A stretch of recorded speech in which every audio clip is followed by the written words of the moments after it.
Hey everybody, welcome back to the Shonky Awards Part 2. And quick note, some apologies for there was some audio issues that cropped up in Part 1, which was just something out of the blue, as these things like to occur for me. On some recommendations, I've been using NVIDIA Broadcast, and the first few times I've used that's been fantastic. So it's a great recommendation. No idea why there was some audio issues that were coming up. It appeared to be only when I was doing the screen capture recording, not during the webcam recording.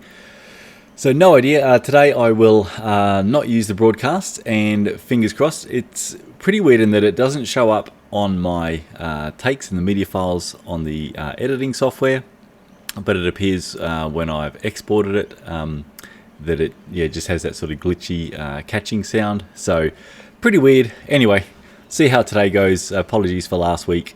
Me and IT stuff, we are a match made in heaven, I can tell you.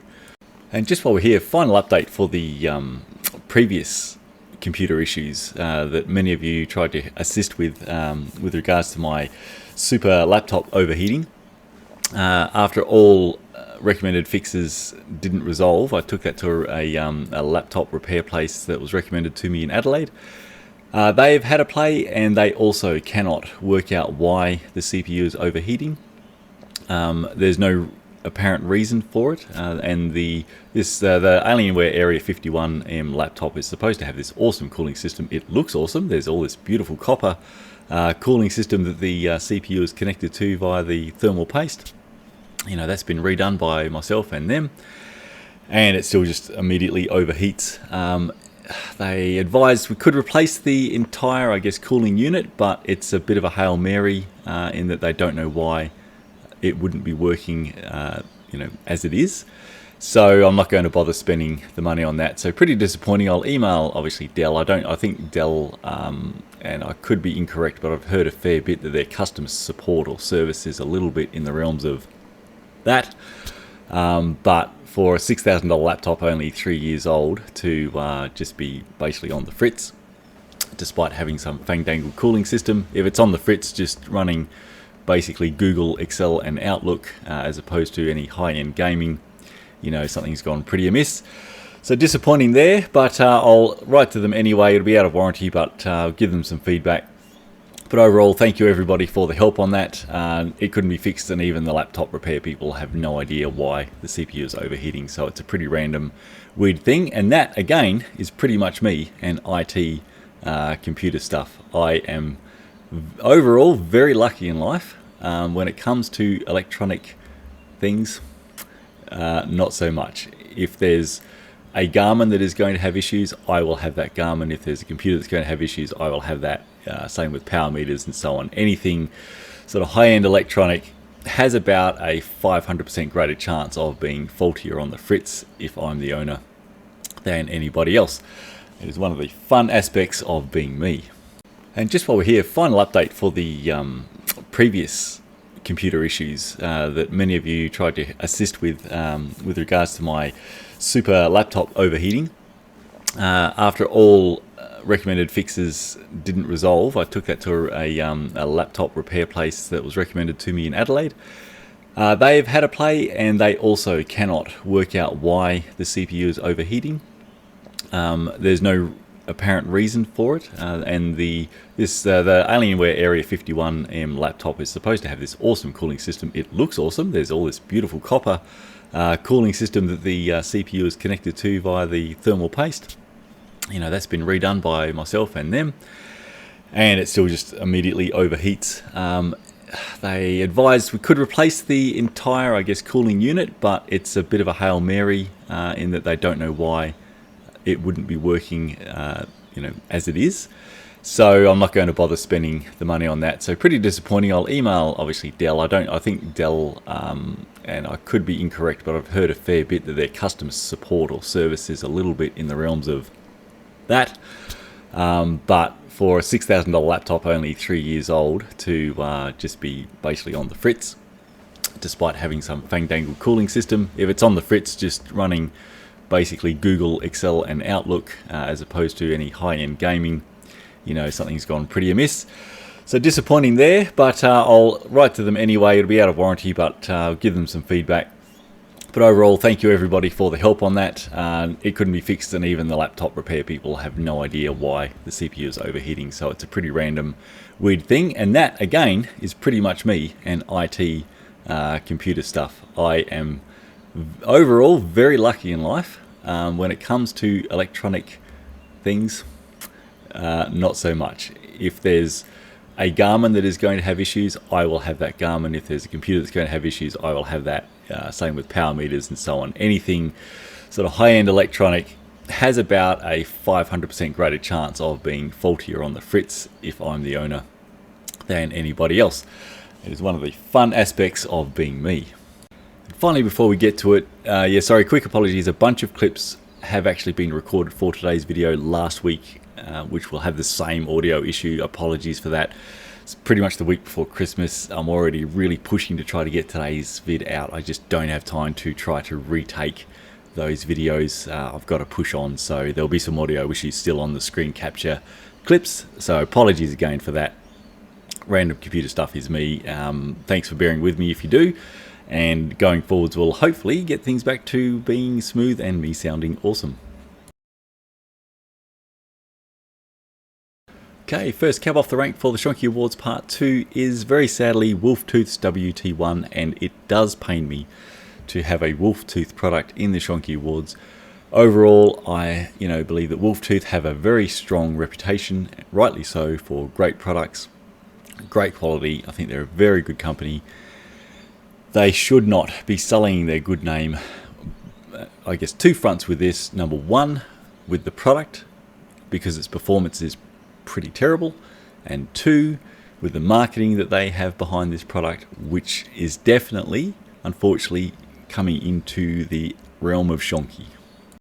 I really do hope that, given some time and consideration, they've had a bit already, but in time I would hope that they will consider things and drop this product from their lineup. If they want to step into the lubricant space, they, especially for their demographic, they're heavily marketing this really for the off-road demographic, which is what most of their components are geared towards. They should be looking at a top wax lubricant if they're going to be stepping into the lubricant space. A very wet lubricant in the world of dirt and dust. It's just a complete product mismatch to begin with, and then the marketing around it, as we'll see in a sec, it's just, what are they doing? Okay, the super quick version is that they go down a marketing path of this lubricant has a special detergent in there, so you get a cleaning action so that this product cleans as it lubricates. I can tell you from just off the bat, without going deep, that pretty much all wet lubricants that are claiming that they clean as they lubricate, it's a pile of rubbish. Wet lubricants are actively attracting contamination. Every particle of dirt and dust is going to stick to that lubricant on contact. So it's just a completely flawed approach to begin with.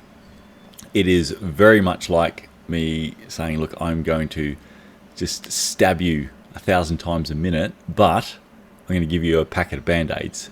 Is that cool? Or is the best approach to resist that contamination, which is really what the wax-based lubricants aim for?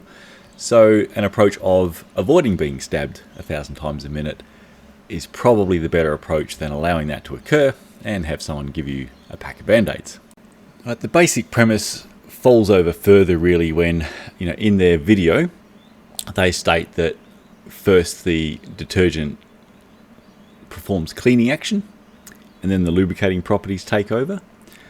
So you've got a lubricant with a very small amount of detergent, and they're telling you that one part of that, when it gets into your chain, just goes and performs some cleaning, and then when that's done, the lubricating properties take over. I mean, I don't even, what do you want from me on that?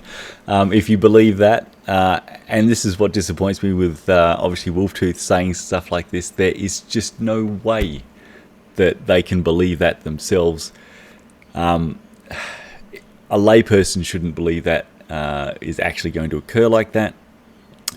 Anyone specifically focusing on developing a lubricant to perform on a bicycle chain exposed to contamination, especially off-road. To think that that would actually happen like that, what are they doing? Okay, things fall over even further when we look at their own numbers. So they claim that the product is 95% lubricant. So now that doesn't mean that the remaining 5% is detergent, because it's possible that there is some other stuff in there as well, surfactants, wetting agents and so on, but let's give them the benefit of the doubt and that the remaining 5% is their super duper cleaning detergent. Even if you were to put a heavy application of this lubricant on, which would be like a 5mm application, your chain is going to be over 100 links long. So let's say it's 5mm and we'll just call it 100 links. So that's 0.05 of a mil per link of WT1 that you have now applied to your chain. 5% of that is this detergent. So that is 0.0025 of a mil per link of detergent. Now, if I gave you a chain that was dirty and I gave you 0.0025 of a mil per link to clean that chain, how do you reckon that's going to go? Just how clean are you going to be able to get that chain with that amount of cleaning agent? Bearing in mind that as soon as you're riding with this product again, that being wet, it is actively gathering, basically every particle of dirt and dust that comes into contact with it. What's winning? The contamination gathering, making the lubricant more abrasive, or the 0.0025 of a mil per link of cleaning agent that's in your wet lubricant that's gathering all this contamination? Let's have a look at which theory wins. So we scroll all the way down here to Wolftooth WT1. It actually had a pretty darn poor wear rate in block 1. Now, being a wet lubricant, it really shouldn't be affected by any initial penetration issues. So 16.9% in perfect cycling conditions for the first 1,000 kilometers with 3 applications during that time. That's a really poor wear rate result. And then the block 2, so as soon as we started to add dry contamination, that shot up all the way to 52.9% wear rate in block 2, which is very, very poor. And then we can see in block 3, so in block 3 we have stopped adding contamination. It is a clean block. It just has the re-lubrication intervals. This gives a lubricant the chance to prove that it's able to clear some contamination from block 2. And the wear rate was actually higher, so it can basically stayed the same. It didn't clear any contamination whatsoever. If you want to see the detail review where I obviously Wolftooth is obviously benchmarked against its sort of competition in the wet lubricant space and also against the wax strip lubricants, all the further details there. But just as a quick overview, you can see that it's failed pretty spectacularly.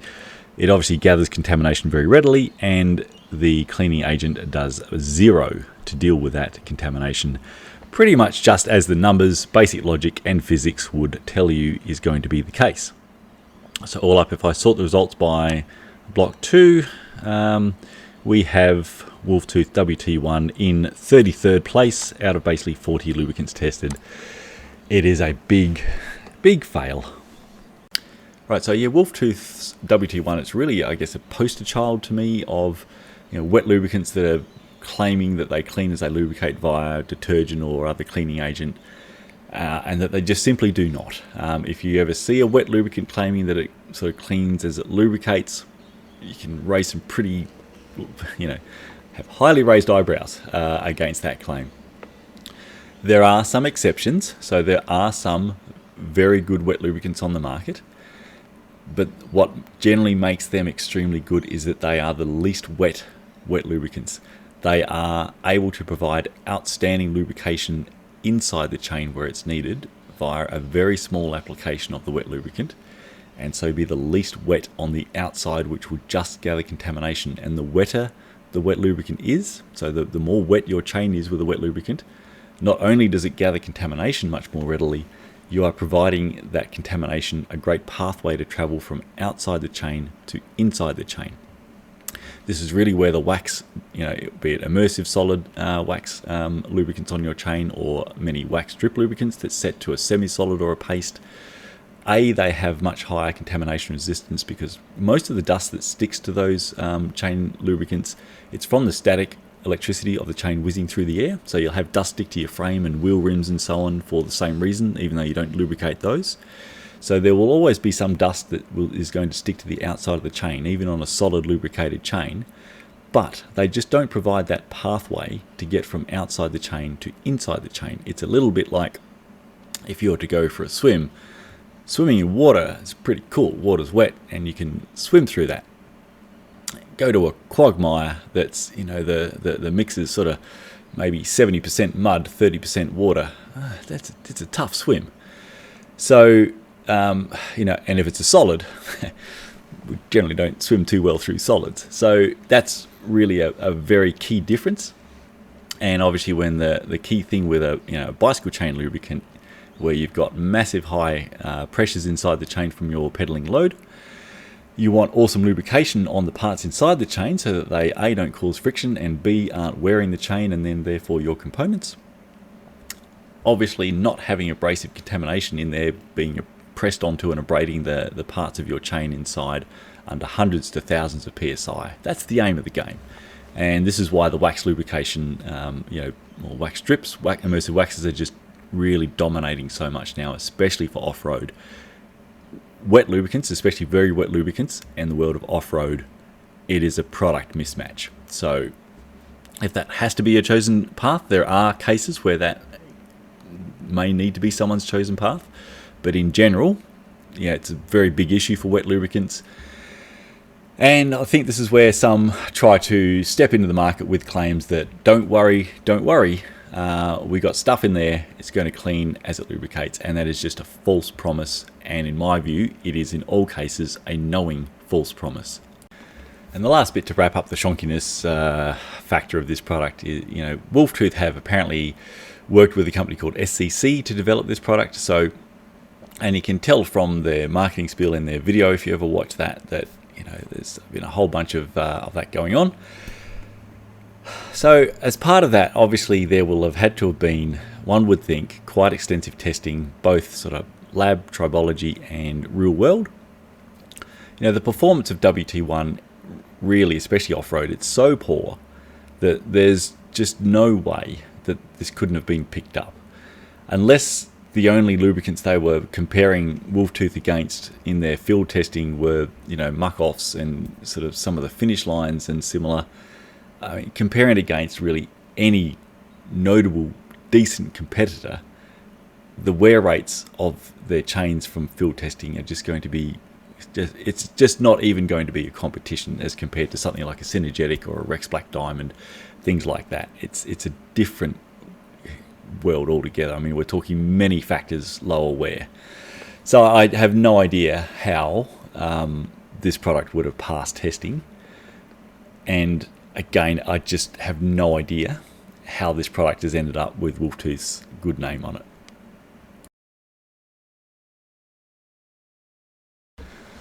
Alright, next up we have an Absolute Black product, which puts me at high risk of receiving legal action, because that is what they do. But we'll see how we go. Let me state from the start, any and all information presented in this section, like all others, but we'll stress it here, this is my personal opinion, not stated as fact. Try not to sue me for absolutely nothing again. Now, this is sort of interesting in that the Absolute Black Graphen Lube, which I have tested, but that's still under non-disclosure, so I don't have the results of that on the open table. But I'm sure they won't mind me saying, even them, that the Graphen Lube tested extremely well. It's an extremely good product. It's just rather expensive. There's quite a contrast with their Graphenwax, which tested extremely poorly. It's basically in like 30th place on the open league table out of 40th lubricants, so it's hanging out in some pretty bad company. And it's just really, really bizarre for an immersive wax. Immersive waxes, as everyone knows, pretty much take up all the top spots on the leaderboard. Even testing counter wax, that went quite impressively. So what is a Graphenwax doing down in 30th place? Aside from its very concerning performance, what really puts this product in the, I guess, the Shonky Awards for ZFC is my concern that it has maybe a molecule of graphene in it, just so that they can put that on the product packaging and marketing. Not only the performance, but the pricing doesn't make any sense. All right, just did a quick Google search. Here's some Graphene Lube, $240 Australian for 140 mil. Let's have a look at Graphenwax. $56.99. They're 320 gram packs. So $240 for 140 mil, $57 for 320 grams. Now I know there can be generally higher costs to make a wax emulsion drip as opposed to solid wax blocks. However, in no way will that explain the difference between the prices. Graphene, as they will tell you, is very, very, very expensive, hence the extremely high cost of Graphene Lube. So just how much graphene is in their 320 grams of wax blocks, and how much of that is black colouring? Probably the best comparison really for Graphenwax would be Silka's Hot Wax X. Hot Wax X uses nanine. So nanine is basically graphene that's 10 layers thick. More or less, the way I think it works from memory is that graphene officially is supposed to be one atom layer thick. Nanine is sort of in the 8 to 10 layers thick. Above 10 layers, you're kind of talking, I believe it then is sort of classed as graphite. Things get kind of, I don't know if it's quite exponentially more expensive as you get down to the 1 layer thick, but things get a lot more expensive as you move towards the 10 layer thick nanine level versus graphite, and then a whole bunch more expensive again to go from the sort of 10 layer thick down to 1 atom layer thick to true graphene. Now, Hot Wax X with nanine, that the Aussie RRP or retail price for that is $275. I have seen it on sale at some places for as low as like around $225 Australian for a 300 gram tin. Graphenwax from Absolute Black, which obviously they're claiming graphene, which should be a lot more expensive than nanine, at $57 for 320 grams. I mean, it makes no sense. So we've got the pricing of that not only versus its own Graphene Lube, but also against really, I guess, a fairly strong comparison from a competitor product. It really doesn't add up.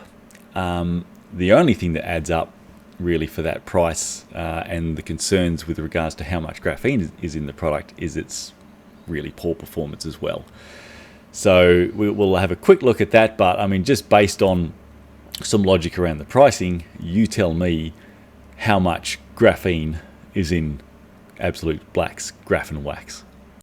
Alrighty, let's have a look. Absolute Black Graphenwax is sitting down in 31st place out of 40 lubricants on the league table.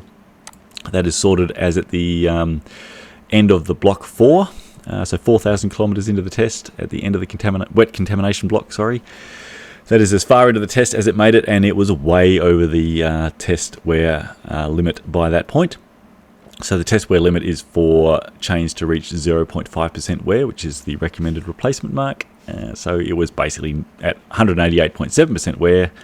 Pretty much the chain was at like 1% wear rate, so pretty bad compared to its key competition. We've got, say, Rex Black Diamond at the top there at that point in the test with just 6.9% of the wear allowance. So after 4,000 kilometers of testing, including a dry and wet contamination block, we've got the top performing wax at that point with only 6.9% of the wear allowance for the test, and AB Graphenwax at 188.7. So that is a rather massive 27 times greater wear rate than its key competition.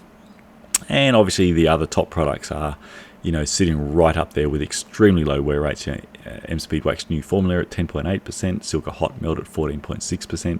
These are extremely low amounts of wear by that point in the test, considering all the crap thrown at it. Yeah, it's just so many times lower wear than Graphenwax. Graphenwax is even beat by mix your own wax as you go when wax being dissolved in. So it's in pretty darn poor company. Right, so again, to lessen the chances of being sued, I'm not saying that Graphenwax, that it doesn't contain a handsome amount of graphene in it. But to me, I think there are two possibilities that we are left with. Number one is that the wax base is A, extremely poor, and that B, it contains a molecule or two of graphene so that they can claim that on the packaging and the marketing. Option two is that the wax base is horrific and that even a handsome amount of graphene additive hasn't been able to save it and give it a good result. And the Absolute Black are happy to wear a decent loss on every pack of Graphenwax that they sell. I think the odds on the latter option are really slim. I believe Absolute Black want to make a lot of money on every sale of their products, just like every other company in cycling does. It is kind of odd to have a product going to market where you would want to not have the sale of that cover your costs, and I cannot see how those costs could be covered if it has a, expected amount of graphene in there for the performance at that price. So we're kind of left with potentially option one being the case. Even if it had no graphene in it, to me, they have still made a pretty big stuff up with the wax base. They've gone for a pliable wax approach, which is fine. I don't know how they've stuffed that up so much though to get such high wear. It was super high wear from the gun. It was 22% wear in block 1, which is really bad for any drip lubricant, let alone an immersive wax where all the parts inside the chain are obviously fully coated in their lovely wax. How has it attained a 22% wear rate in just the first clean test block? I have no idea. It was resoundingly smashed by quite cheap candle wax. So no idea what's going on there, but let's just say that there's a pretty good reason why this product is in the Shonky Awards.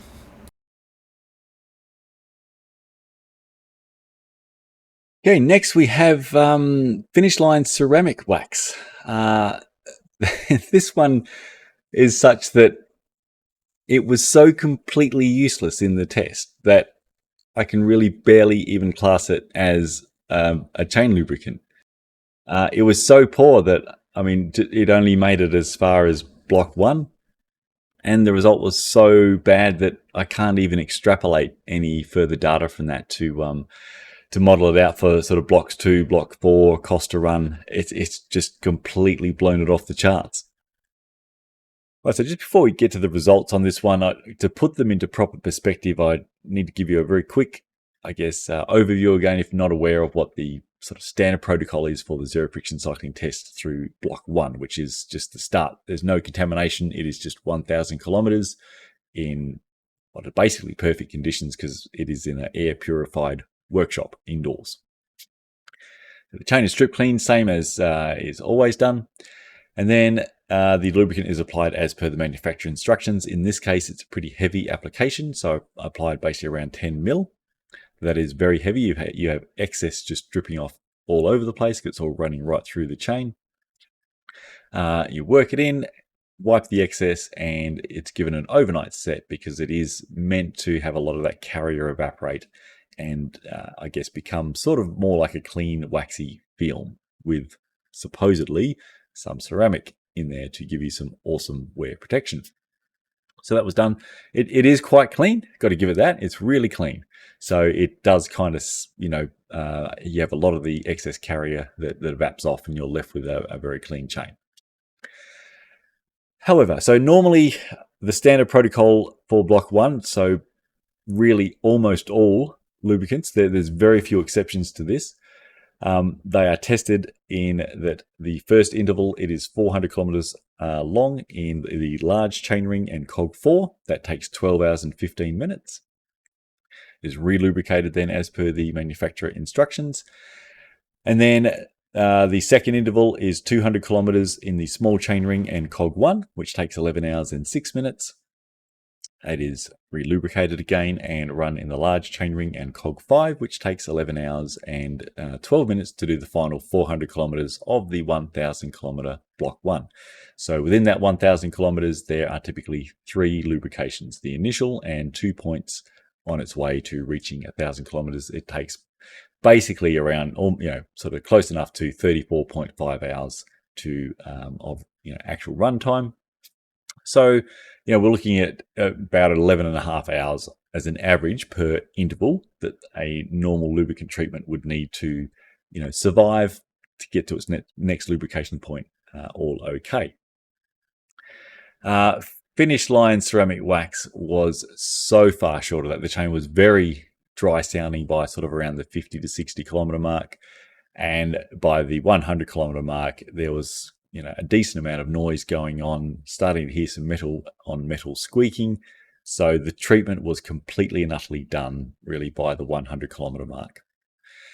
So from that point, I re-lubricated with at least around 10 mil every 100 kilometers for the rest of block 1 with an overnight set time. So it actually took quite some time just to get through block 1.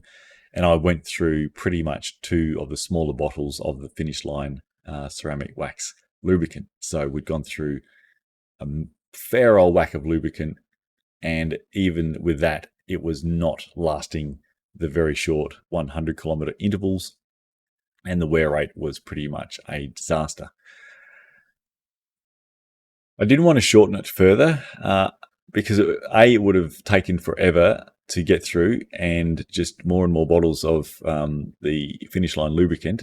B, 100 kilometers is within the claimed lifespan by finish line for this product, so it should be lasting at least that amount.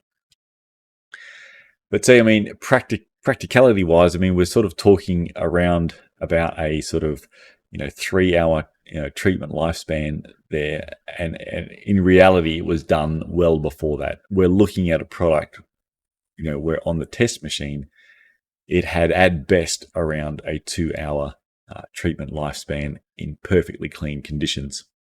So literally, as I covered in the detail review, both its treatment lifespan and the wear rate it attained despite 2 bottles of this product being applied within 1,000 kilometers, it's about as effective, I think, as if I had just taken a wee on my chain as its actual lubricant each time. If I'm ever feeling quite nutty, I could run that test, and I would not be surprised if that outperformed finish line ceramic wax. Alright, sorting results just by block 1, because that is as far as it went. You can see it is all the way down here. Had a whopping 72.3%, so it's almost worn through a chain's recommended wear allowance in 1,000 kilometers of perfect condition cycling indoors, despite having 2 60ml bottles poured through it in that time. You can barely class it as a lubricant. Literally, I have no idea how this is still on the market and who it's for. Really the only ones below it are the test where no lubricant was on the chain, and wind wax, rubbing the wax on the outside, which is pretty similar.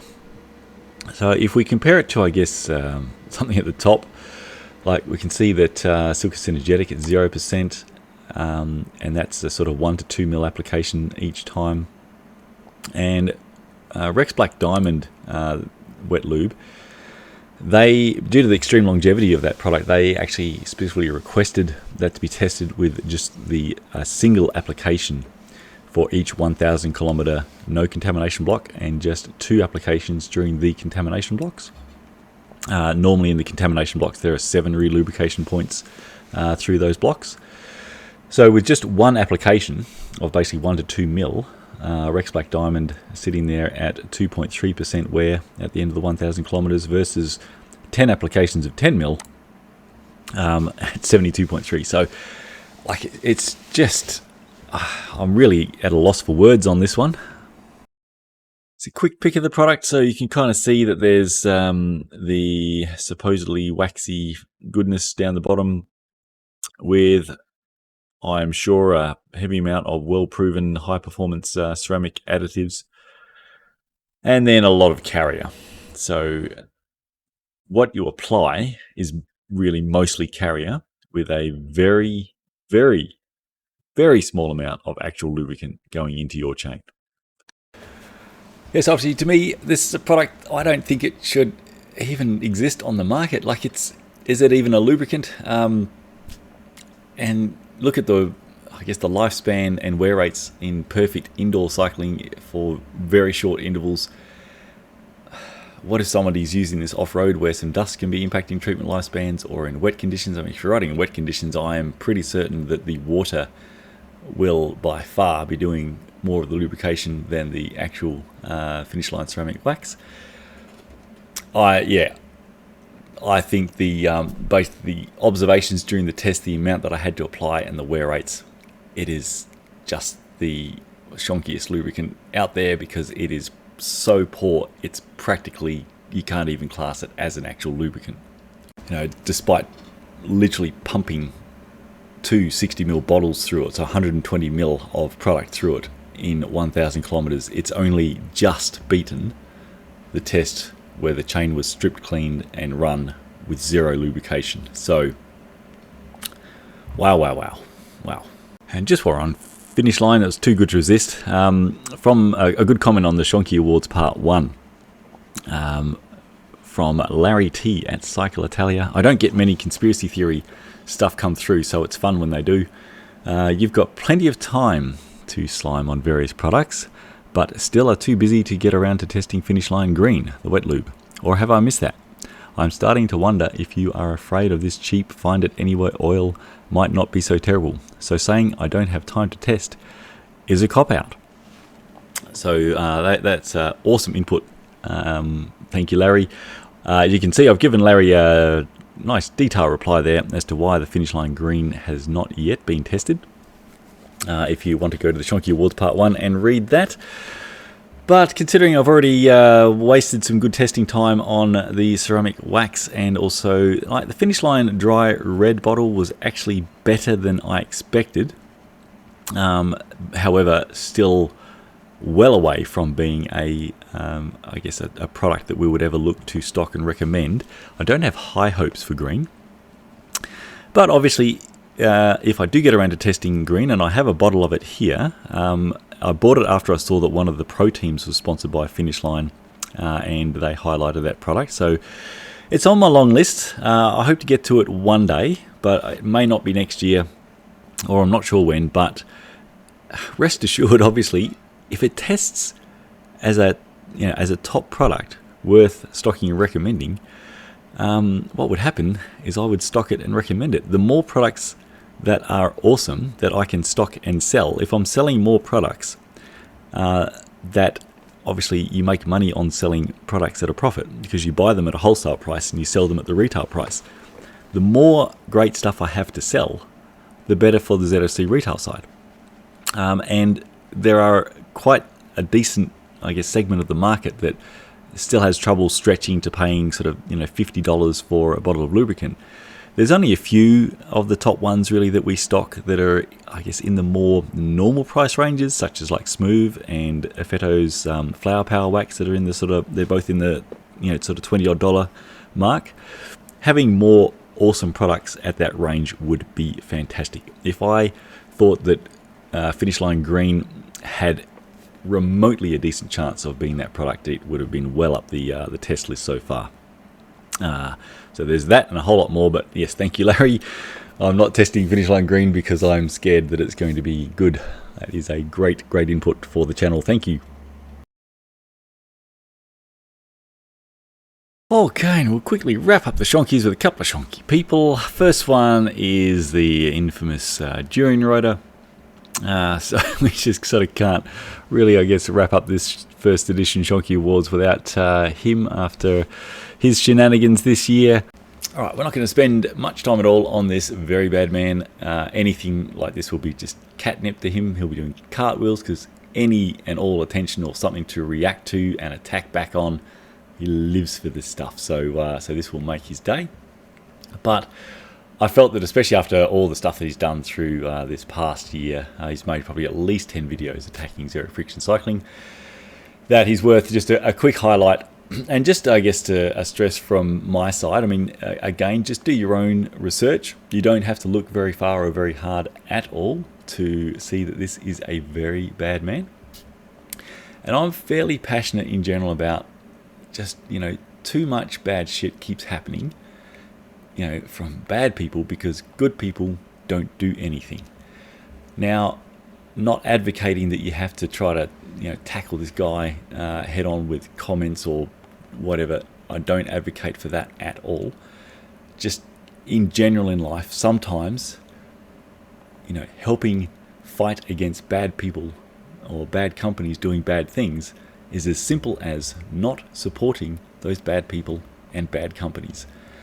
That's it. So just consider whether or not you should be financially supporting a guy like this through your views, which obviously gives him YouTube revenue. And, even just for your own self-respect, are you happy giving your time to a guy who's going to bold-face lie to you, usually for very malicious reasons? Are you cool with that? Sort of what's your line as to where you would stop sort of following someone? So, if you like someone who just goes on a rant because you find people like that entertaining, it's not for me to tell you who you find entertaining. I would just say there's so much cycling content out there. There are so many great creators out there, some of whom do go on some entertaining rants and just provide overall very energetic, charismatic content, who aren't really bad people. Perhaps consider having a look around, finding somewhere else for your rant fix if that's your style, and just not supporting what is probably one of the most dishonest people on the internet. Actually, I can't say that. There's so much dishonest stuff out there, but he's one of them, and it's it doesn't help the YouTube landscape when there's people like him doing what he does. So yeah, just factor that into who you're supporting.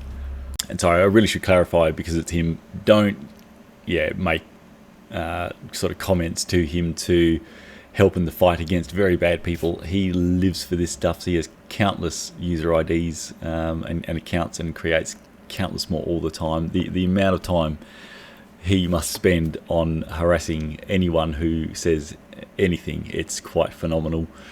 So yeah, don't, unless you want a whole bunch of drama, because you also find that entertaining, which I think hopefully most don't.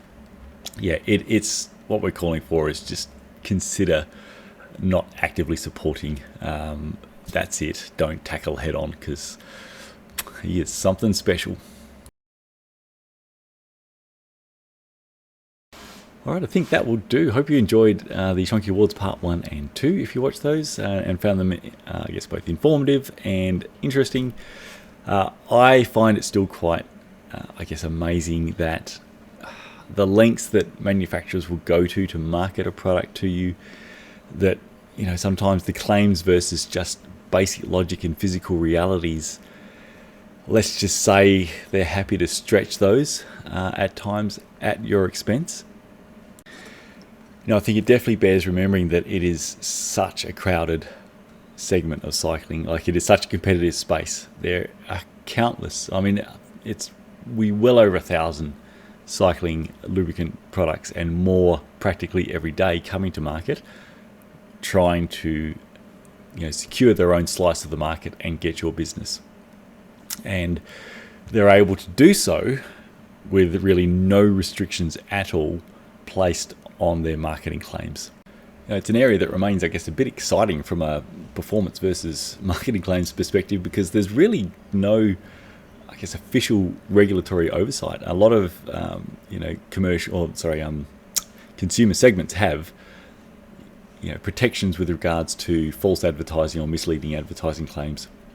There's no standard test in this space at all, and even quite some disagreement in amongst independent test facilities with regards to pretty wildly varying results from one place to another. So it kind of leaves the manufacturers free, if they wish to engage in such behaviour, to go down a path of really stretching the bounds of basic logic and physics to see if that marketing angle will engage them a whole bunch of customers. Now, there's a lot to be done in this space to try to help improve things, but that's going to be a never-ending job, and we're not going to be able to save everyone. I mean, there are so many marketing scams. I don't know what you guys see in like your Instagram feed and things like that, but I've had a whole bunch recently, and I don't know why, because I've got electric cars. But I've been getting the fuel-saving devices, where you plug a device into your cigarette lighter and get better fuel economy. And I mean, obviously people are buying these things. It's unbelievable. Even the most basic checking into these devices show that they are just a massive scam. But people think, yeah, I can plug this, very cheap device into my cigarette lighter and burn less fuel. And the way that they claim that they achieve this, it's so incredibly ridiculous. But people who, I guess, have sufficient money to own and run a car are falling afoul of such things. So cyclists are going to get caught out with regards to lubricant claims for a very long time yet. In general, I'm not a fan of supporting manufacturers who have bold-faced lied to me. I tend to not purchase from them anymore unless I can see that they've really and genuinely turned a new leaf. I tend not to support media that are just running, articles on, say, best chain lube, and I can see the first 5 of them are known pretty horrendous lubes. And the reason why they're in the top 5 is because they were most likely the top 5 advertising spend companies in that space for that publication. They're not going to say a bad word, about a particular product when their assessment of that product was they applied it to a chain and went on a couple of rides, thought it felt like everything the marketing claim said it was going to be. And if that particular company is spending $500,000 a year in advertising with them, what are the odds that they are going to have anything negative to say? So it can just be well worth considering, who do you support in the publication space as well. I am a big proponent, as you know, of it used to be back in the day the cycling tips were great. That now that's sort of the best band from that, after cycling tips had an outside ink mental implosion and sacked all the amazing people, they have come together to form Escape Collective, and Escape Collective is a 100% member-based, model. So the information and product reviews you get are always the honest, assessed reviews. They are not influenced by advertising dollars. Publications or media that are, obviously reliant almost, in most cases entirely on advertising dollars, how much are they going to say against the people or the manufacturers that are actually keeping their company alive and staff employed? And I'm afraid to say, at the end of the day, the buck stops with you with regards to your own drivetrain and how long it's going to last and how much it's going to cost you to run. That decision stops with you. You have to have the basic, understanding of some things, basic logic with behind your thinking, to be able to see through some of the more, I would say, egregious behaviour that some companies are trying to swindle past you. To me, it's a bit like, and I don't know why I'm being targeted, but we've got 2 electric cars here, so it's quite funny that lately I've been getting a lot of digital ads marketed at me for fuel save devices. So you're going to have a tough sell. But these devices have been around for ages. So devices that you plug into your cigarette lighter in your car and get better fuel economy. It's madness. And the claims as to how they achieve this wondrous outcome are just so bonkers. I could do it'd be such a fun video to do on those, but it's not kind of in my space. But it's mental. And so people who have, sufficient money, so presumably a job where they're earning money so they can run a car, quite likely have families and all, just being normal people, they are buying, because they've believed the marketing behind a device that you can plug into your cigarette lighter and get better fuel savings. We've got that level going on, seemingly fairly prominently enough for these companies to have a good time. So we're not quite yet going to solve people being convinced that you can rub a solid wax on the outside of your chain, or that 0.0025 of a mil of detergent is going to clean your chain as it lubricates, or some fairly fancy potential, I'm not saying that it is, but in my opinion, fudging of testing to have products look really good versus competitors. Dry lube, wet lube, degreaser, bearing greases, all that sort of stuff. We've got a ways to go, but key message is take that little bit of time for yourself in your own critical thinking and logic. Get yourself a chain checker so that you are tracking and assessing the performance of the lubricants yourself. Support media and top tech writers that are genuinely independent with their opinions, as opposed to media that is paid by advertisers. All good stuff like that. We're going to help move things forward, and we're going to help save a lot more cyclists, including yourself, from your drivetrain having an early death by abrasion from potentially a very shonky product and a shonky company behind it. So yeah, I hope that didn't come across sort of too harsh. The key message I was trying to get across there is that whilst people like myself and others in the industry will be and are working genuinely hard to continually try to improve the information and resources in this space, at the end of the day, the accountability for our decisions, it does rest with each of us. More often than not, good decisions do lead to good outcomes, and it feels good. I find it feels good to support companies that I know are doing great work and great products, and it feels good not to support companies who I've seen quite clearly are just taking advantage of people through what really can only be construed in some cases as very knowingly dishonest marketing angles, and that product performances that are rubbish that go with that. It's just not great. And if you've had a company do that to you, should you be supporting them? Right, enough waffle from me, and hope that didn't come across too sort of pontification like. But yeah, I will be trying to do the opposite of this last couple of vids. I'll be trying to do a product in, companies and products in a good focus awards next week. And next week, though, it's pretty much the week before Christmas. Things are pretty nuts. I can't promise I'll get a video done during next week to release before Christmas, but I will try. Thank you all, as always, for the support, both the support for the retail side and support for the channel. It really does help the good work continue.